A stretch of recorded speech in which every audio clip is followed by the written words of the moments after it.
আসসালামু আলাইকুম।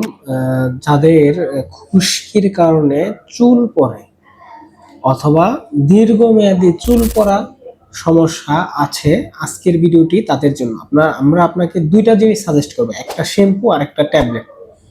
আশা করি ইনশাল্লাহ 1 থেকে 2 মাস পরে আপনার চুল পড়ার সমস্যা আর থাকবে না। প্রথমে আসি শ্যাম্পুর নাম নিয়ে। কিটোকোনাজল 2% শ্যাম্পু বাজারে বিভিন্ন নামে পাওয়া যায়, ডেনসেল, সিলেক্ট প্লাস, অ্যানড্রাফ, মিজুডার। শ্যাম্পুগুলো আপনি ব্যবহার করতে পারেন। হ্যাঁ, আর 2 নাম্বার হচ্ছে একটা মেডিসিনের কথা বলবো, যেটা ন্যাচারাল মেডিসিন বায়োটিন, ভিটামিন B7, যেটা ফ্লোরিস নামে বাজারে পাওয়া যায় অথবা বায়োপ্রিম নামে বাজারে পাওয়া যায়। আপনার জন্য 5000 mcg ফ্লোরিস অথবা বায়োপ্রিম 5000 mcg ডেইলি একটা করে 3 মাস। ইনশাল্লাহ আশা করা যায় এই দুইটা টিপস আপনি ফলো করলে আপনার চুল পড়া সমস্যার স্থায়ী সমাধান পাবেন।